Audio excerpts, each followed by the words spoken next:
Pada awalnya, kemasan digunakan untuk melindungi barang terhadap cuaca atau proses alam lainnya yang dianggap dapat merusak barang. Seiring perkembangan zaman, terjadi penambahan nilai fungsional. Kemasan kemudian bertambah fungsinya juga untuk memberi aroma yang khas kepada isinya. Untuk membedakan dengan kompetitornya, maka diberilah label. Kemudian dalam perkembangannya, tidak hanya label, namun juga mengalami modifikasi bentuk, ukuran, dan warna. Sejak fungsinya sebagai pembungkus mulai mengalami perkembangan dan pergeseran makna, kemasan tidak hanya memiliki muatan estetik dan pemasaran saja, tapi juga branding yang melibatkan perilaku konsumen. Hal ini mempengaruhi proses pengerjaannya, sehingga harus melewati serangkaian tahap produksi. Kemasan akan digunakan semaksimal mungkin dalam pemasaran produk. Maka fungsi kemasan harus mencakup 1. Pengaman, 2. Ergonomi, 3. Distribusi, 4. Identitas, 5. Estetika, 6. Ekonomis, 7. Kepedulian lingkungan. Seluruh faktor fungsional ini sama penting satu dengan lainnya dan merupakan satu kesatuan yang sangat vital untuk mendukung keberhasilan penjualan. Bauran dari berbagai faktor fungsional ini meliputi daya tarik praktis dan daya tarik visual, yang merupakan inti dalam rancangan suatu kemasan yang menjual. Daya tarik kemasan sangat penting karena akan mempengaruhi tindakan konsumen, baik secara sadar atau tidak. Faktor inilah yang menentukan keberhasilan penjualan. Dalam proses persepsi, daya tarik kemasan akan diserap otak sadar dan otak bawah sadar konsumen. Hal ini akan mempengaruhi reaksi tindakan konsumen di tempat penjualan. Daya tarik kemasan dapat dibagi menjadi 1. Daya tarik visual. Daya tarik mengacu pada penampilan visual kemasan, baik warna, bentuk, logo, ilustrasi, huruf, serta layout. Kemasan menimbulkan emotional benefit bagi konsumen. 2. Daya tarik praktis. Efektivitas dan efisiensi suatu fungsi kemasan yang ditujukan kepada konsumen maupun distributor atau pengecer. Kemasan juga harus menimbulkan fungsional benefit bagi konsumen. Ada banyak ragam jenis kemasan produk bisa ditemui di rak display swalayan hingga warung kampung.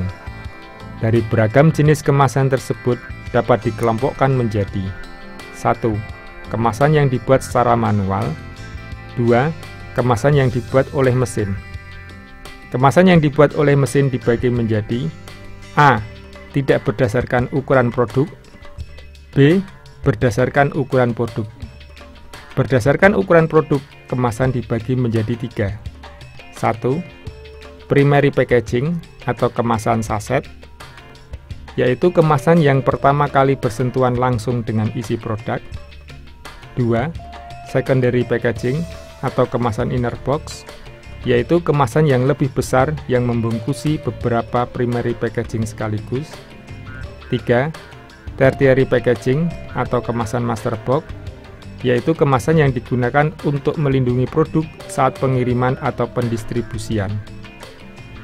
Struktur sebuah kemasan terdiri dari 2 bagian, yaitu 1. Tutup. Fungsi tutup untuk menyegel botol, toples, tube, dan karton. Tutup yang didesain khusus yang dibuat dari plastik maupun logam seringkali dipatenkan untuk digunakan pada merek atau produk tertentu.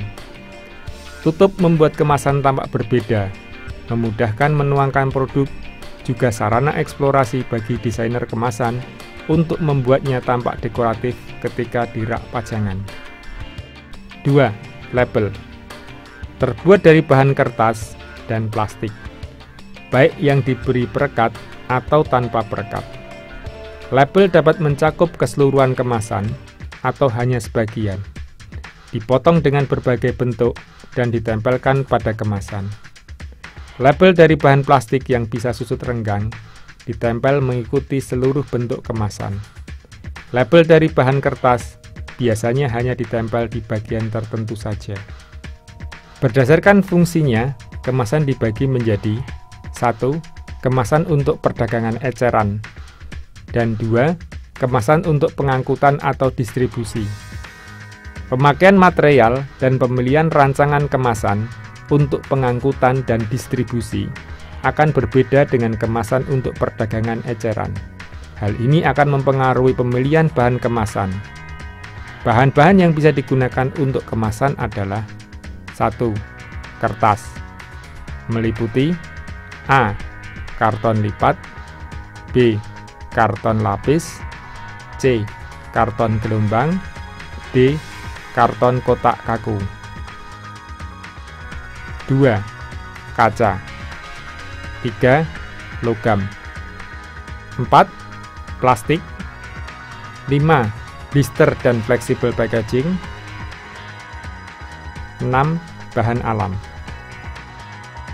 Dalam memilih teknik cetak yang sesuai untuk setiap bahan kemasan, yang perlu diperhatikan antara lain dilihat dari bentuk dan kualitas permukaan cetak, teknik cetak yang tersedia di percetakan, berapa warna yang dapat dihasilkan sekali cetak kemasan, kualitas cetak yang diinginkan, serta aspek ekonomis dibandingkan dengan kualitas yang diinginkan. Berbagai jenis teknologi cetak pada kemasan yang populer digunakan, yaitu 1. Teknik cetak umum pada kemasan, terdiri dari A. Offset, biasanya digunakan untuk kemasan berbahan karton. B. Flexography, biasanya digunakan untuk kemasan berbahan kardus, plastik, kertas, dan label. C. Rotografur, menggunakan silinder, biasanya digunakan untuk kemasan berbahan plastik dan fleksibel packaging. D. Screen printing, biasanya digunakan untuk kemasan berbahan kaca, keramik, aluminium, kain, kaleng, mika, plastik, dan kardus. E. Digital printing, biasanya digunakan untuk kemasan berbahan kertas, karton tipis, bisa mencetak sesuai kebutuhan, namun harga per unit lebih mahal.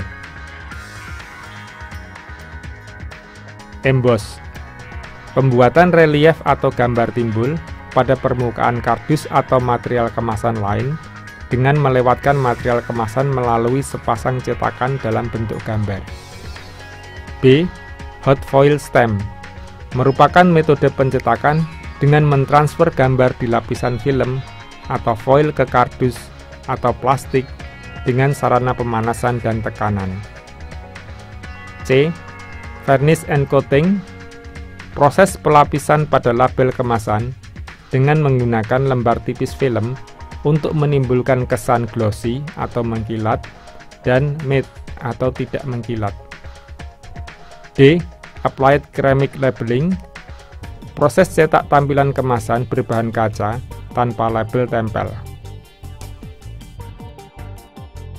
Tidak ada desain kemasan yang dapat bertahan selamanya, karena pada suatu saat desain kemasan tersebut perlu diperbarui. Kemasan yang semula kelihatan menarik dan tren, lambat laun akan tampak usang. Ini dapat mematikan penjualannya. Hal ini disebabkan berubahnya kondisi sosial, gaya hidup konsumen, perkembangan teknologi pengemasan, munculnya kompetitor dengan kemasan yang lebih unggul, dan berbagai kemungkinan lainnya sesuai kondisi pada masanya. Inovasi pada kemasan perlu dilakukan, namun kemasan tersebut masih tetap menampilkan identitas aslinya. Perombakan secara drastis dapat menyebabkan menjauhnya loyalitas merek dan memberi kesan pada konsumen adanya perubahan produk secara keseluruhan. Perubahan desain kemasan terlalu sering juga dapat mengaburkan citra merek.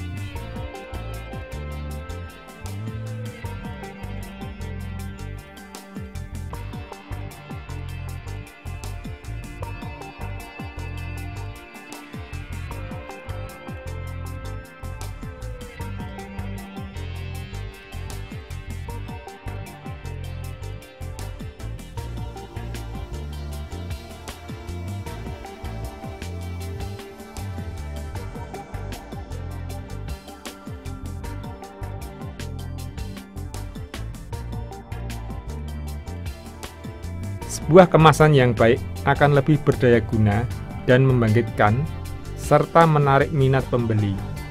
Sebuah kemasan yang buruk akan memberikan citra negatif terhadap suatu produk dan tidak dapat menaikkan penjualan produknya. Dalam banyak hal, keberhasilan penjualan tergantung pada citra yang diciptakan oleh kemasan tersebut. Penampilan kemasan dapat dibuat sedemikian rupa agar konsumen memberikan reaksi spontan, secara sadar atau tidak. Diharapkan dengan kemasan produk yang menarik, konsumen akan terpengaruh dan melanjutkan dengan tindakan, yakni melakukan pembelian di tempat penjualan.